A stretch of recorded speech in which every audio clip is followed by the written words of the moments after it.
आज के समय में इमोरल प्रैक्टिस का एक स्ट्रॉन्ग एग्जाम्पल और मोस्ट सेमफुल स्कैम्स में से एक। देखो, बच्चे का जन्म ना दो प्रकार से होता है। एक तो नेचुरली जब बच्चा मदर की वेजाइना से बाहर आ जाता है। दूसरा, जब देखो किसी प्रकार की कोई कॉम्प्लिकेशन का डर होता है ना, तो ऐसे केस में होती है C section delivery. C section delivery में डॉक्टर्स पहले मदर के एब्डोमेन को यानी पेट को ऑपरेट करते हैं, उसके बाद यूटरस को, और वहां से फिर बच्चा निकाला जाता है। इसे कहते हैं सी सेक्शन डिलीवरी। अब देखो, वैसे ये प्रैक्टिस बहुत पुरानी है। यूं कहा जाता है बिंदुसर जो मौर्यन किंग थे, इवन उनका जन्म भी सी सेक्शन डिलीवरी से हुआ। चाणक्य ने जन्म करवाया क्योंकि उनकी मदर ने जहर कंज्यूम कर लिया था। यानी कि इतना साफ है, सी सेक्शन डिलीवरीज सिर्फ मजबूरी में की जाती है जब बच्चे या फिर मदर की जान को खतरा होता है। मजबूरी में WHO की गाइडलाइंस के अनुसार सिर्फ 10-15% बच्चों का जन्म सी सेक्शन डिलीवरी से होना चाहिए। अगर इससे ज़्यादा बच्चों का जन्म सी सेक्शन डिलीवरी से होता है तो ये गलत है। लेकिन आज के समय में ऐसा ही हो रहा है।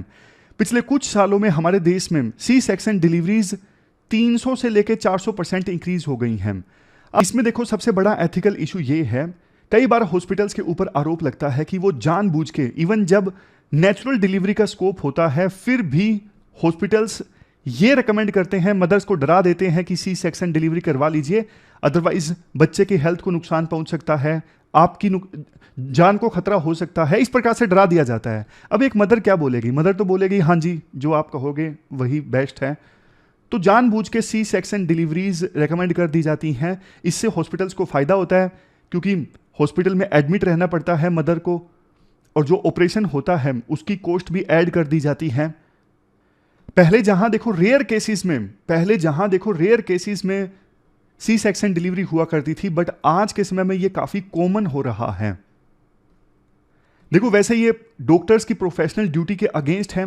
जो भी चुनिंदा डॉक्टर्स ऐसा करते हैं वो अनएथिकल है। उनको पेशेंट्स की बेस्ट हेल्थ को ध्यान में रखते हुए डिसीजन लेना चाहिए, ना कि सिर्फ अपने फायदे को ध्यान में रख के।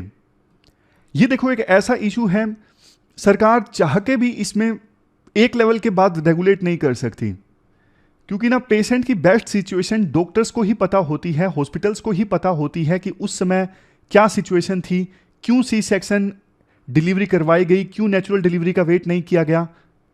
इसीलिए ये जो स्कैम है वो सिर्फ इंडिया में नहीं बल्कि बाकी देशों में भी सी सेक्शन डिलीवरीज के बहुत केसेस सामने आ रहे हैं, इवन USA में भी। तो आप भी अपनी राय बताइए इस इशू के ऊपर। हम डिस्कशन स्टार्ट करें। आज की डेट 6 अक्टूबर है। आज काफ़ी सारे इश्यूज हम डिस्कस करेंगे। सबसे पहले इंपॉर्टेंट आर्टिकल डिस्कस करेंगे कावेरी रिवर डिस्प्यूट से संबंधित। तमिलनाडु और कर्नाटका फिर से आपस में लड़ रहे हैं कावेरी रिवर के पानी के बंटवारे को लेके। डिटेल से जानेंगे क्या है इशू, अब क्या हुआ है। दूसरा आर्टिकल हम आज डिस्कस करेंगे, इंडिया वर्ल्ड की डायबिटीज कैपिटल बनता जा रहा है और इसके लिए जिम्मेदार हैं फूड कंपनीज, पेप्सी कोक जैसी कंपनीज। तीसरा आर्टिकल हम डिस्कस करेंगे UAPA, unlawful activities prevention act 1967, फिर से सुर्खियों में है। चलिए डिस्कशन स्टार्ट करते हैं। इसके बाद नेक्स्ट आर्टिकल, एक तरफ कर्नाटक और दूसरी तरफ तमिलनाडु, दोनों में आपस में टकराव है कावेरी रिवर के पानी के बंटवारे को लेके। इंपॉर्टेंट इशू है, GS पेपर 2 के इस टॉपिक से आर्टिकल को रिलेट कर सकते हो। देखो, वैसे तो तमिलनाडु और कर्नाटक के बीच में कावेरी रिवर के बंटवारे को लेके जो टेंशंस है ना, 100 साल से भी ज्यादा पुरानी है। लेकिन समय समय पर ये जो टेंशंस है ना बढ़ जाती हैं, खास करके डिस्ट्रेस पीरियड में, मतलब जब बारिश कम होती है तब। तो डिटेल से हम जानते हैं क्या है ये डिस्प्यूट दोनों राज्यों के बीच में और अभी क्या हुआ है जिसकी वजह से इतनी ज्यादा टेंशंस हैं दोनों स्टेट्स के बीच में। बेसिक्स की बात करते हैं। देव कावेरी रिवर जो है ना, कर्नाटक के कोडागु डिस्ट्रिक्ट में ब्रह्मगिरी हिल्स से इमर्ज होकर आती है। यहां पर देखो, कर्नाटक का कोडागु डिस्ट्रिक्ट यानी कुर्ग डिस्ट्रिक्ट, यहां से ब्रह्मगिरी हिल्स से इमर्ज होकर आती है कावेरी रिवर। दो राज्यों से होते हुए कर्नाटक से इमर्ज होती है, उसके बाद तमिलनाडु में एंटर करती है, फाइनली बे ऑफ बंगाल यानी बंगाल की खाड़ी में गिर जाती है कावेरी रिवर। टोटल लेंथ है कावेरी रिवर की 800 किलोमीटर। अब देखो, जो बेसिन एरिया है ना कावेरी रिवर का, बेसिन एरिया वो एरिया होता है जो किसी रिवर और उसकी ट्रिब्यूटरीज यानी सहायक नदियों के द्वारा मिल के सींचा जाता है। तो कावेरी रिवर का बेसिन एरिया है 81,500 स्क्वायर किलोमीटर के आसपास। देखो कावेरी रिवर ना, वैसे तो जो पेनिनसुलर रिवर्स है ना वो सीजनल रिवर्स हैं, पूरे साल उनमें पानी नहीं रहता है। लेकिन एक एक्सेप्शन है कावेरी रिवर। कावेरी रिवर में पूरे साल पानी रहता है। अक्सर ये क्वेश्चन यूपीएससी के द्वारा पूछ लिया जाता है। अब देखो जो ऊपर का रीजन है ना कावेरी रिवर का, वहां पर पानी आता है साउथ वेस्ट मानसून के थ्रू, और नीचे का जो एरिया है ना तमिलनाडु वाला, इस सेक्शन में पानी आता है नॉर्थ ईस्ट मानसून के थ्रू। वैसे एक चीज आप बोलोगे कि सर एक बात बताओ, क्या केरला और पुडुचेरी भी इस डिस्प्यूट में शामिल हैं? अगर हैं तो क्यों? देखो इसका आंसर है यस। वैसे कावेरी रिवर सिर्फ 2 स्टेट से होकर गुजरती है, कर्नाटक और तमिलनाडु।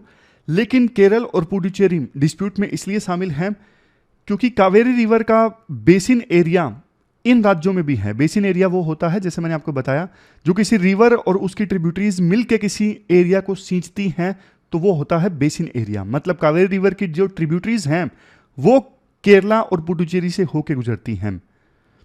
तो अब बात करते हैं डिस्प्यूट की, कैसे शुरुआत हुई।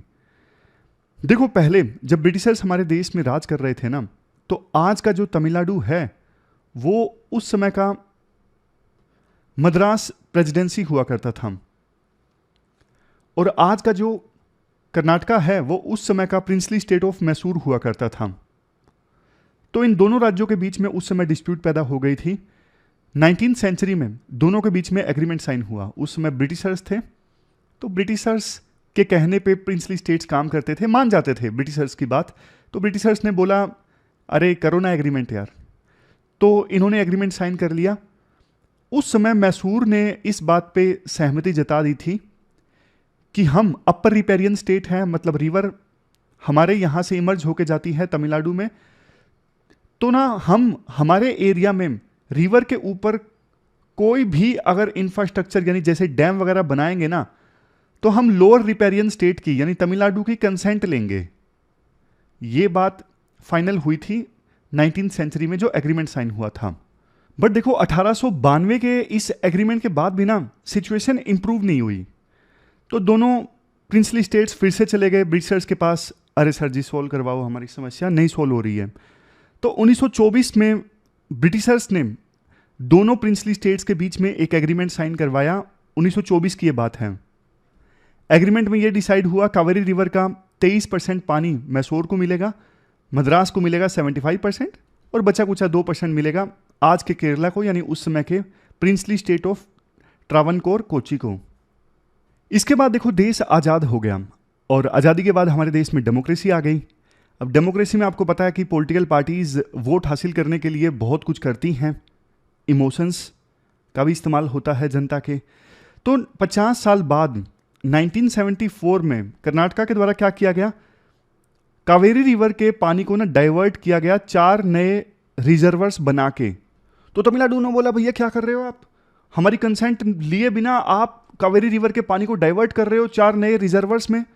कर्नाटक ने बोला कौन सी कंसेंट भैया, पुराना हो गया एग्रीमेंट, 50 साल पूरे हो गए, एक्सपायर हो गया, अब कोई कंसेंट कुंसेंट लेने की जरूरत नहीं है, देश आज़ाद हो चुका है। लेकिन देखो पानी तो आपको पता है इमोशनल इशू है, बहुत सारे किसान पानी के ऊपर डिपेंडेंट हैं खेती के लिए, पीने के लिए पानी चाहिए, जीवन संभव ही नहीं है पानी के बिना, और रेलवे स्टेशन पर भी लिखा होता है जल ही जीवन है। तो ना 1974 के बाद एक बार फिर से ज़बरदस्त टेंशंस क्रिएट हो गई। अब टेंशंस भी ऐसी होती हैं, वायलेंस हो जाता है, जैसे अभी बेंगलुरु में बंद रहा, कर्नाटक बंद रहा, ज़बरदस्त टेंशंस। तो टेंशंस क्रिएट हो गई, तमिलनाडु को लगा कि हमारे साथ अन्याय हो रहा है। तो उस समय ब्रिटिशर्स तो चले गए थे, तमिलनाडु सेंट्रल गवर्नमेंट के पास पहुंचा कि भैया अब तो आप ही हो, आप हमारा समाधान करवाइए। डिस्प्यूट ज़्यादा बढ़ गया, तो इसके बाद सेंट्रल गवर्नमेंट ने एक ट्रिब्यूनल को इस्टाब्लिश कर दिया, Kaveri water dispute tribunal. Kaveri water dispute tribunal ने बोला अरे आप दोनों की बात हम पूरा सुनेंगे, इसमें तो बहुत समय लग जाएगा, हम एक काम करते हैं इंटरिम वर्डिक्ट देते हैं, यानी जब तक फाइनल वर्डिक्ट नहीं आ जाता एक समाधान हमको देते हैं, आप उसको इंप्लीमेंट करिए जब तक फाइनल वर्डिक्ट नहीं आ जाता। तो अपने इंटरिम वर्डिक्ट ने इस ट्रिब्यूनल ने 1991 में कर्नाटका को बोला था कि आप 205 टीएमसी फीट पानी दीजिए तमिलनाडु को। टीएमसी फीट मतलब 1000 मिलियन क्यूबिक फीट, समझ गए। तो देखो उसके बाद ये ट्रिब्यूनल लग गया समाधान को सुलझाने में, मतलब फाइनल वर्डिक्ट देने में। फाइनल वर्डिक्ट आता है 2007 में, यानी 16 सालों के बाद। 2007 में जब ये फाइनल वर्डिक्ट आया, इसमें बोला गया कि तमिलनाडु को 404 टीएमसी फिट मिलेगा टोटल, कर्नाटक को मिलेगा 284 टीएमसी और केरला को 30, पुडुचेरी को 7 टीएमसी फिट।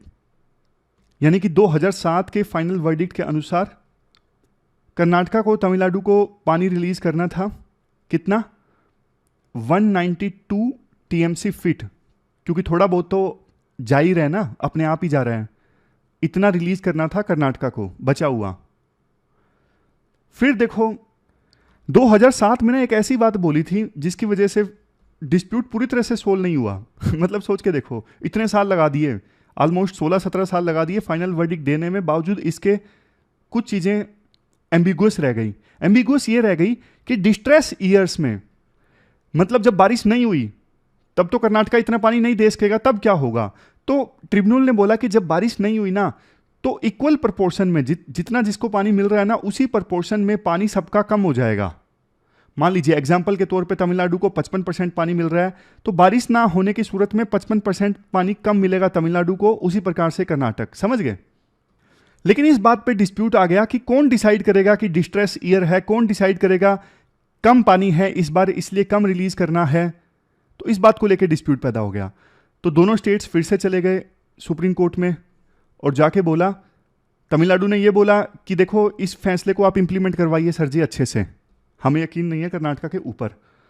और कर्नाटका ने ये जाके बोला कि देखो हमें तो सही पानी मिला ही नहीं है इस वर्डिक्ट के अनुसार, हमारा पानी का शेयर आप इंक्रीज कीजिए। तो फाइनली 2018 में सुप्रीम कोर्ट का एक वर्डिक्ट आता है। सुप्रीम कोर्ट ने थोड़ा सा कर्नाटका को खुश कर दिया कि ठीक है यार, आप बोल रहे हो पानी हमें उचित नहीं मिला, आपको 192 टीएमसी फिट पानी देने के बजाय तमिलनाडु को देना है 177 टीएमसी फिट। कर्नाटका ने बोला था कि बेंगलुरु शहर के पास पीने के लिए पानी नहीं है, तो सुप्रीम कोर्ट ने बोल दिया कि आपको जो कम पानी देना है ना तमिलनाडु को, उसे यूज कीजिए बेंगलुरु के लोगों की पानी की प्यास बुझाने के लिए। तो फिर ना तमिलनाडु को इस प्रकार से खुश किया सुप्रीम कोर्ट ने 2018 के वर्डिक्ट में। सुप्रीम कोर्ट को बोला कि हम ना कावेरी वाटर मैनेजमेंट अथॉरिटी का निर्माण कर रहे हैं। कावेरी वाटर मैनेजमेंट अथॉरिटी एक प्रकार से ना हमारे इस वर्डिक्ट को इंप्लीमेंट करने का काम करेगी, यही डिसाइड करेगी कि इस बार डिस्ट्रेस ईयर है, पानी कम है, तो पानी का शेयर कम होना चाहिए। तो ये पूरा मामला था। अब दिक्कत ये हुई, कर्नाटका के अनुसार ये डिस्ट्रेस ईयर है, हमारे पास पानी नहीं है देने के लिए। जो कावेरी रिवर मैनेजमेंट अथॉरिटी है वो कह रही है कि पानी रिलीज कर दीजिए तमिलनाडु को, कर्नाटक कह रहे हैं है ही नहीं हमारे पास देने के लिए, कहाँ से दे दें, अगर हम पानी दे देंगे तो हमारे यहाँ पे लोग बिल्कुल प्यासे हो जाएंगे, उनके पास पानी बचेगा ही नहीं। तो इस बात को लेके टेंशंस हैं। वैसे एक और पॉइंट है मेकेडाटू डैम प्रोजेक्ट, ये भी बोन ऑफ कंटेंशन है, लड़ाई की जड़ है। तमिलनाडु का ये कहना है कि ये प्रोजेक्ट बनाया जा रहा है कर्नाटक सरकार के द्वारा बिना ऑथराइजेशन के, थ्रेट है हमारे इंटरेस्ट के अगेंस्ट, और कावेरी वाटर डिस्प्यूट ट्रिब्यूनल और सुप्रीम कोर्ट के ऑर्डर्स का उल्लंघन है। कुल मिला के देखो पूरे इशू पर ना ये कहा जा सकता है कि अभी तक की जो अप्रोच है ना आज़ाद भारत में, कि जिस भी रिवर के पानी के बंटवारे को लेकर डिस्प्यूट है उसको सोल्व करने के लिए अलग से ट्रिब्यूनल बना दो, वो अप्रोच सफल साबित नहीं हुई है। ट्रिब्यूनल की बात मानते नहीं है राज्य, क्योंकि पॉलिटिक्स चलती है, अलग अलग पॉलिटिकल पार्टीज वादा करती हैं कि हम पानी दिलवा देंगे सत्ता में आए तो इस प्रकार से ना बार बार राज्य सुप्रीम कोर्ट में जाते ही हैं। सुप्रीम कोर्ट ने इस इशू पे अभी इंटरवेंशन करने से मना कर दिया, फिर भी राज्य जाते हैं।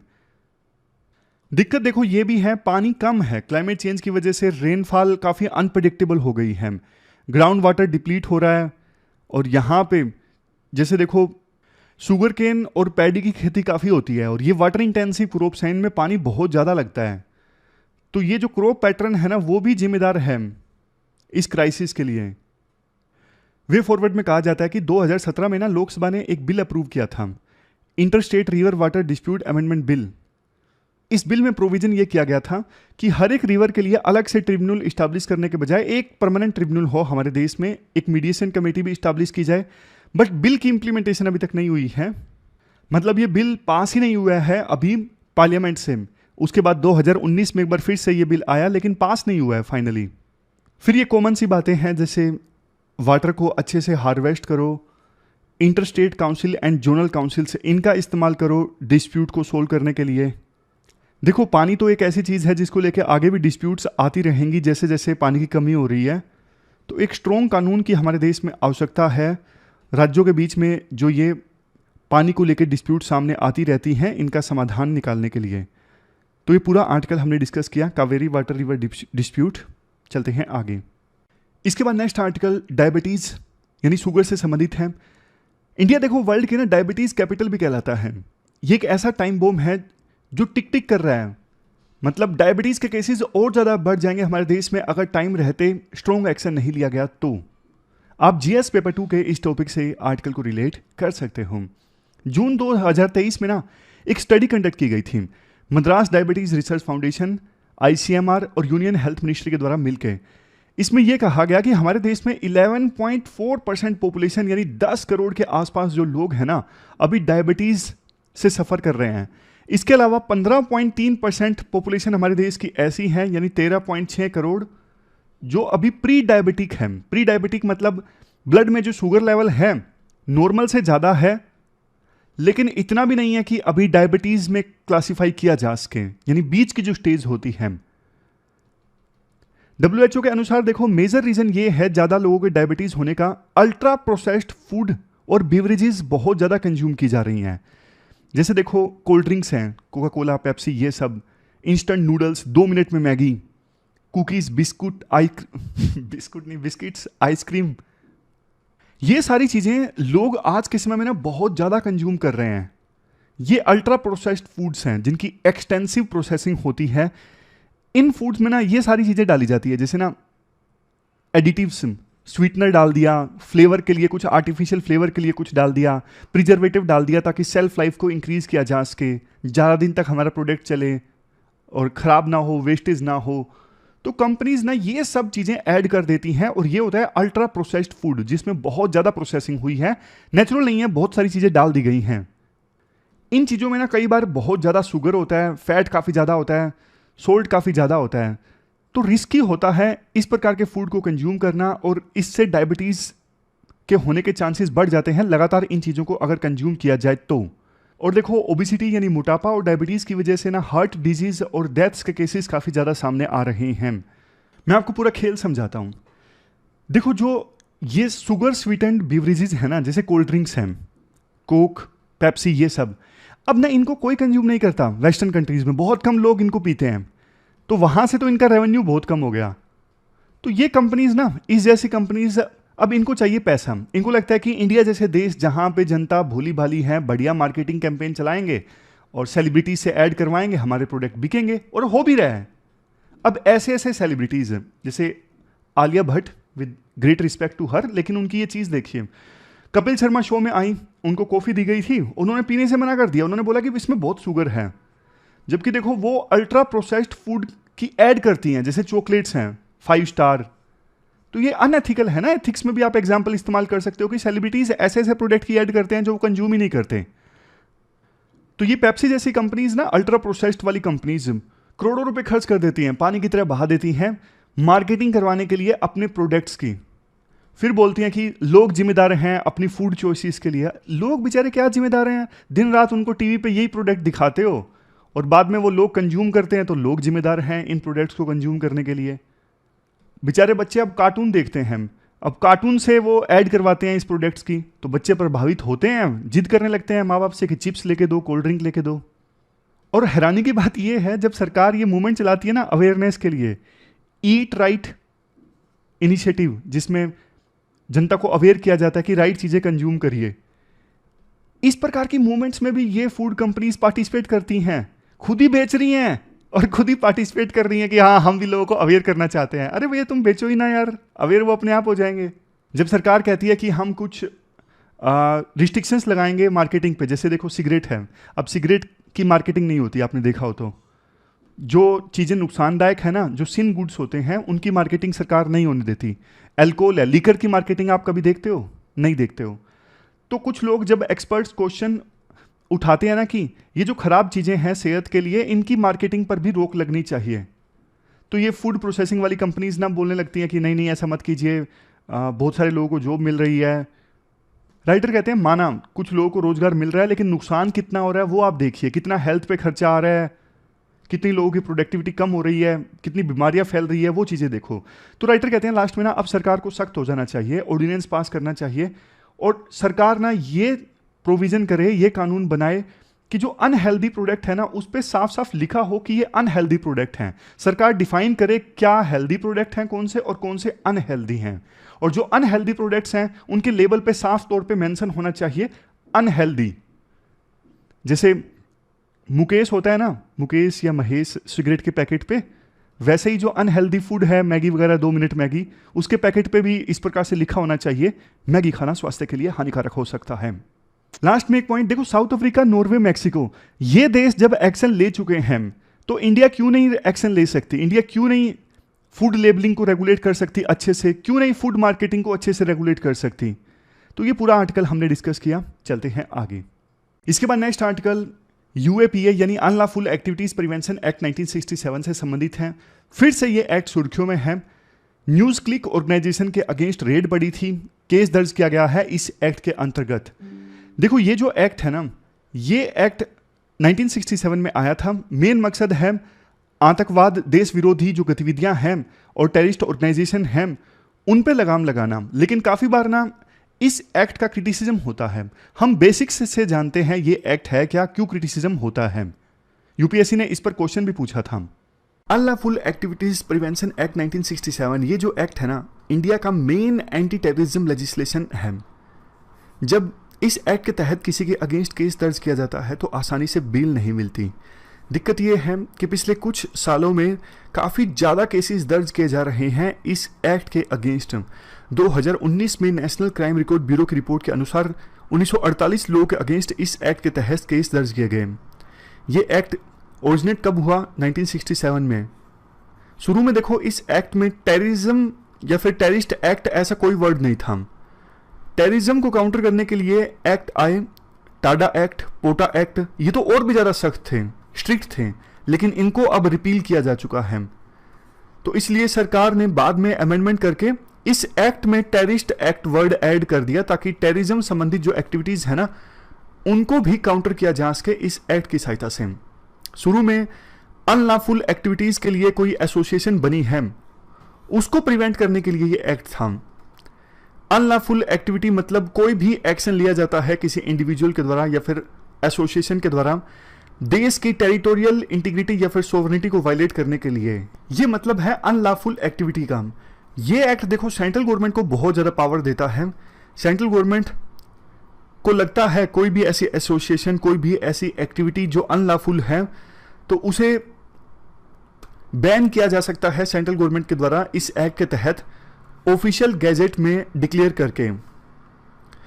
पनिशमेंट काफ़ी ज़्यादा है इस एक्ट के तहत। अगर केस दर्ज होता है और साबित भी हो जाता है आरोपी के खिलाफ केस, तो डेथ पेनल्टी हो सकती है, उम्र कैद की सज़ा सुनाई जा सकती है। दोनों इंडियन और फॉरेन नेशनल्स को भी चार्ज किया जा सकता है इस एक्ट के तहत। इवन देखो अगर क्राइम फॉरेन लैंड पर घटित हुआ है, इंडिया से बाहर कहीं घटित हुआ है, तो भी ऑफेंडर को उसी तरह ट्रीट किया जाएगा जैसे क्राइम इंडिया की धरती पर कमिट हुआ है।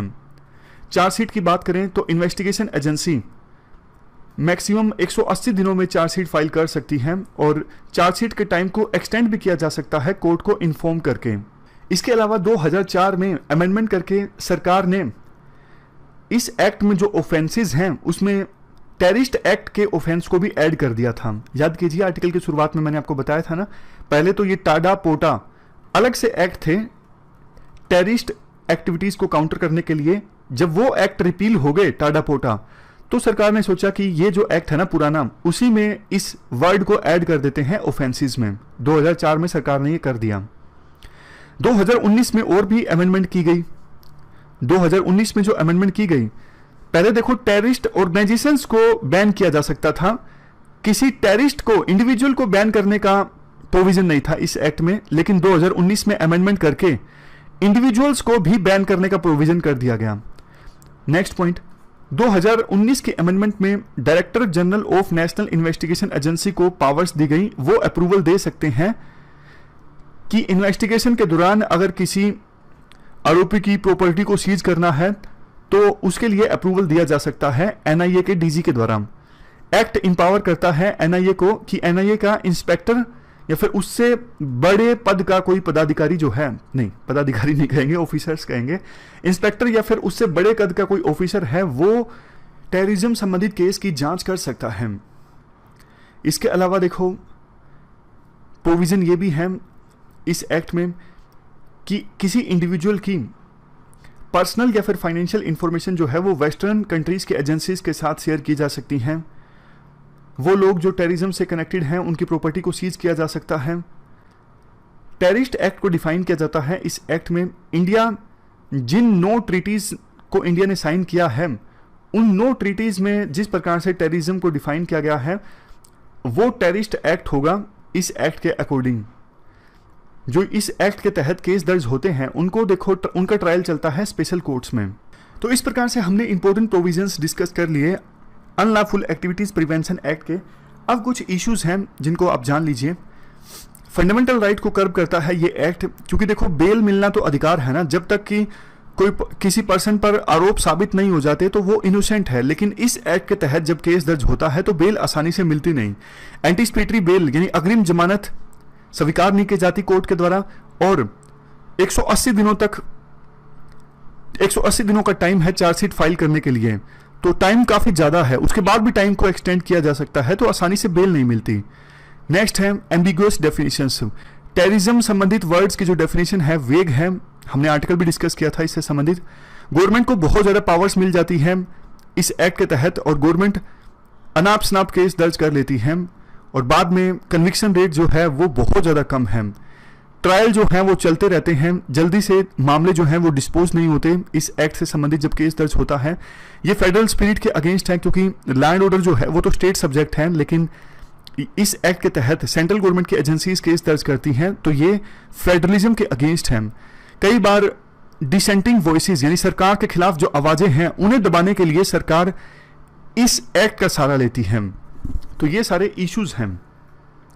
वे फॉरवर्ड की अगर हम बात करें, ये पॉइंट्स वे फॉरवर्ड में दिए जा सकते हैं।